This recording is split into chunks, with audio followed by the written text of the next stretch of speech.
Alright guys, now we've come to the installation of Apache Kafka. Now, you can install Apache Kafka locally. You can install it on any server or on the cloud. You can also work with ready-made cloud-based setups. But here, our main goal is to run Apache Kafka on our own local machine. But I want you to pay attention to this point here. It's not really sensible to install Apache Kafka directly on a Linux system or on a Linux, Windows, or Mac computer and configure it there. In other words, don't turn your computer into a mess. With the Docker and Docker Compose knowledge we've already covered, you can handle these tasks much more easily and logically. That's why I'll be explaining all the setups here using Docker. We'll be installing Apache Kafka on different nodes using Docker Compose, friends. So, how does Apache Kafka work and how should we install it? We just talked about its architecture. In the previous lesson, we discussed its architecture. Now, here's the logic behind it. When you set up Apache Kafka, you need to have a node that actually receives and distributes all the requests.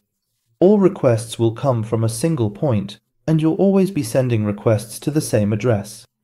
Naturally, when you send a request to that same address, that request needs to be distributed to the other brokers. When a read request is made, the information that has been distributed to the other brokers needs to be gathered back. So, in this case, there needs to be a certain setup. One of the brokers here should be the master, because it needs to manage everything. In other words, one of them has to configure things like which brokers the incoming requests will be distributed to, how the replicas will work, and how the information sent to those partitions will be collected and returned. That's why, with Zookeeper or KRaft here, we're actually providing that management as well. If we consider our 0th node as our manager node, all incoming requests, that is, all requests coming from outside, will go to it. It will then organize the incoming requests. What KRaft or Zookeeper does here is to manage whether the brokers within the cluster can communicate with each other, whether they are currently up on the same network, whether any have crashed, which ones are replicas, which one should be made the master or primary. In short, it manages all of these. So, how are we going to configure this? Here, we will have 3 different setups, friends. The first of these is the single node. We'll have one broker, and I'll add a UI so we can view this broker, friends. By the way, this is not mandatory. So, if you're using Kafka, there's no rule that says you absolutely have to set up this UI. There's no such requirement. So why do we use the UI? Like, what's going on inside? I mean, I connected. After connecting, I sent a topic. Does the topic show up? Or, let's say I connected there, like, for example, I have 2 microservices. One of my microservices is sending a topic. It's sending an event, an occurrence. The other one is a listener. It's listening. What is it listening to? It's listening to the topic. It will receive it when an event happens. What does it need to be? It needs to be directly bound. So, the listener needs to be bound to that topic. For example, I can see these on the UI. Soon, we'll be doing all of this together, guys. So, how are we going to do this now? Here, I organized this within a Docker Compose file, and we'll be doing it through that, guys. As I said, there are 3 setups.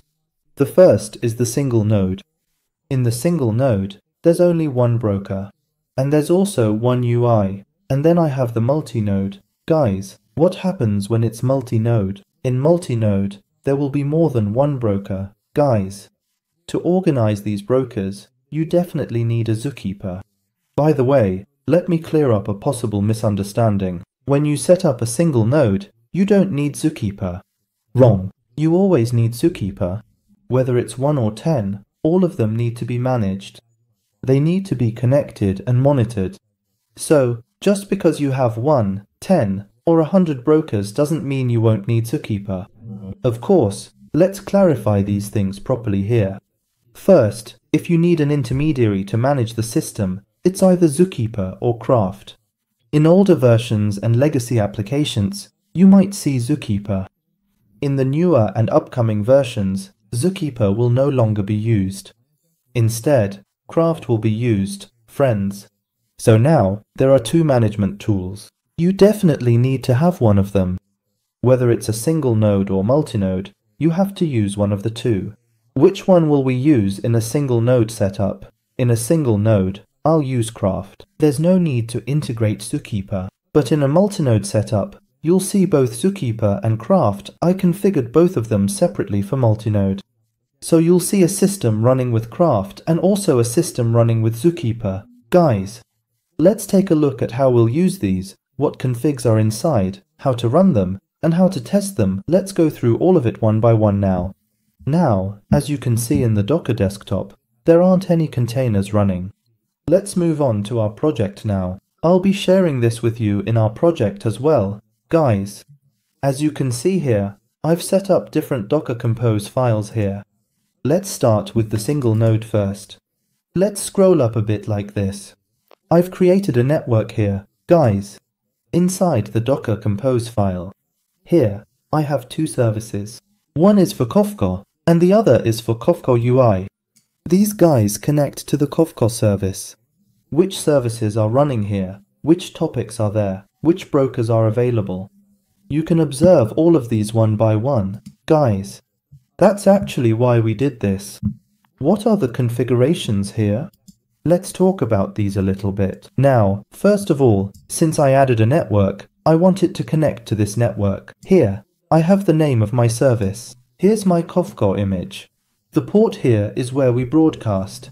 Kafka's internal port, or rather, this is the external port. The port that Kafka exposes to the outside is 9092, and its internal port is also 9092. This is actually the port our broker uses to broadcast. Guys, now, in the environment variable section, as you can see, there is a settings part for KRaft. This is the cluster ID of the relevant Kafka broker. So, for example, right now we have just one here, but even if there were 10, they would all be within the same cluster ID and their broker IDs. Look, what it calls node ID here. These are actually our brokers. This is a single node, of course, a single node setup. Since there's only one, its node ID is 0. Add more, they'll go on as 1, 2, 3, 4. What's its role? What is the role of the Kafka broker? Controller and broker. It will both manage the system and continue to operate as a broker. So, what will it be used for as a broker? It will handle the connect operation through its internal port 9093. As more are added here, meaning as others come in, we'll add them here as well. Kafka will continue as 1, 2, 3, 4, and so on. Now, here we have the listener section. What's in the listener? I'm saying that we have two ports here that we'll use for broadcasting. In other words, I'm going to expose these. That's why I added them here. The other part is about how other brokers and Kafka UI will access and listen to my brokers. Please pay attention to this here. There's an IP address here. This IP address can be local, or you might not write anything at all. You could also write it like this, but since I've set up the configs a bit differently here, you need to do the following. If you write your own computer's IP address, your local IP address, here, it will work much more smoothly. Let me go to my configs from here. Here, inside my config, in the settings, let me grab this. Look, in the settings detail section, I have my IP address here. This IP address is my local one. It's the IP address of this computer. If you add this as well, it'll be a bit easier. So, you can write local here, or you can leave it blank. It will work like that too. Since I set up the configs this way, if you write it like this, it will be quite efficient. Now, let's move downwards. Here, I defined a volume. I did this so that the volume data gets written to the volume and doesn't get deleted every time. It's not very important. You don't have to write it if you don't want to. As for Kafka UI, what is it going to connect to from the address I provided here? It's going to connect to this Kafka broker. It will perform its operations through that. Guys, now, let's run this and see what happens. How do you run it? You come over here to the terminal. Guys, you need to get inside the single node here. For example, right now, I'm inside it. It will probably look like this for you. Now, where should I go? To Docker Compose. Oops, wrong place. Single node. I've entered into this one. Here, Docker.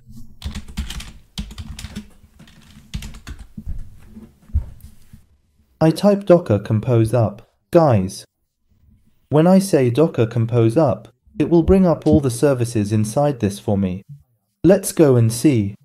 Now look, here both my Kafka has started up. The single node, meaning the first one. The other one is the Kafka UI, which has also started up. Let's click here to open it, guys, and I'll close it and bring it to the front. Now look here, this Kafka UI has connected to our Kafka. As you can see here, I have one online cluster. As the clusters increase here, meaning as the brokers increase, you'll see more of them here, guys. By the way, you'll see the brokers here in this connection. The brokers will start appearing here. As you can see, you can view my host and port here. If there are any topics, you'll see the topics here. And if you see a consumer that's connected here, meaning one that's bound and listening, you'll also see them here, guys. Alright, that's our first part. Now, let's move this to the side like this. This is our first setup. Now I'm stopping this. I'm pressing Ctrl+C to stop it. That's done. We've taken care of that. Now, this time, let's do this process with multinode and Zookeeper. So, I'm calling it multinode Zookeeper. I'm running Docker compose up, and this time I'm starting this up and checking out what's happening. This might take a little time, guys.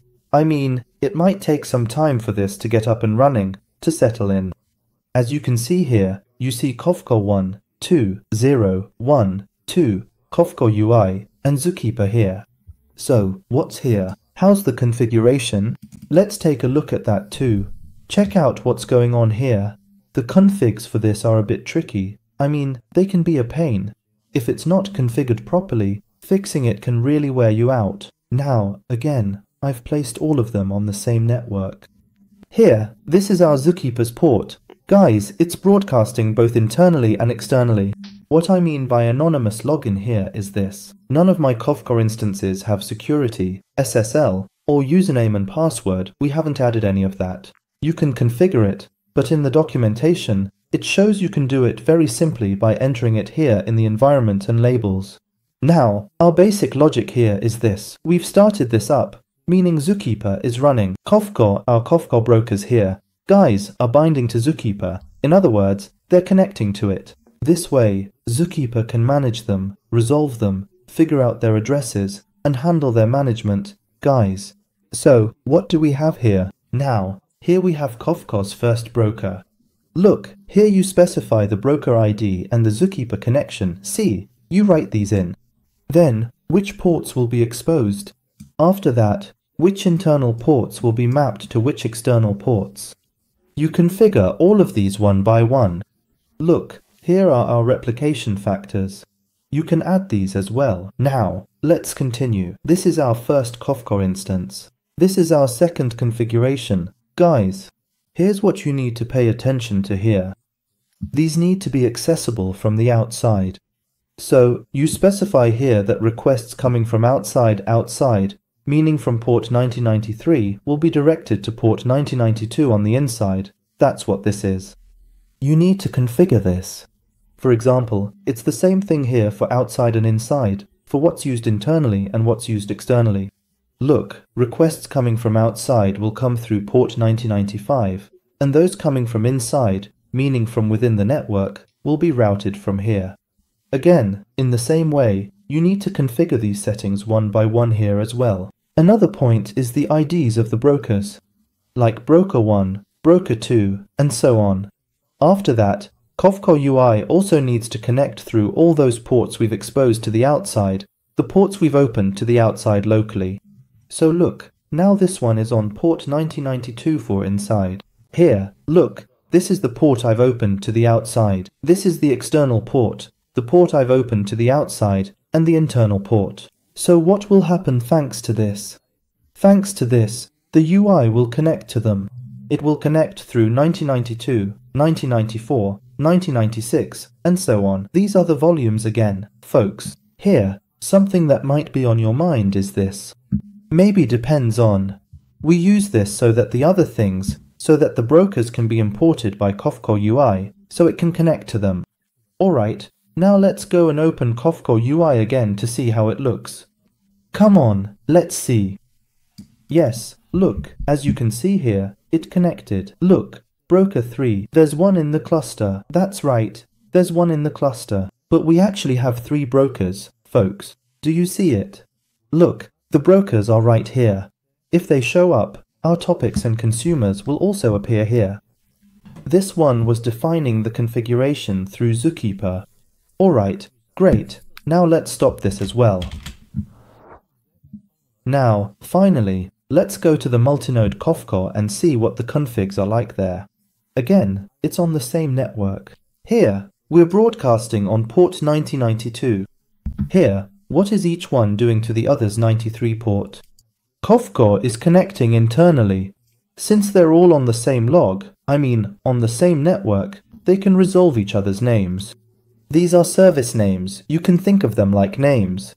Again, since it can resolve these DNS names within the same network, it can access them directly like this. Here, you need to set up the craft and listener configs like this. These are in the relevant documentation, so, in Kafka's own documentation, there are structures about how you should configure these settings. Guys, everything is there, depending on which one you want to use and how you want to use it. If you want to know where you can look this up, you can also find it here. Go to HubDocker. Guys, when you type Kafka here, is this the bit name? Here are the configs. Guys, look, here you can see what you need to do and how the configs should be for each one. If you really want to see these in detail or something, they also have their own resources. Guys, you can go there as well. They have a GitHub account. You can easily see all of this through their GitHub account too.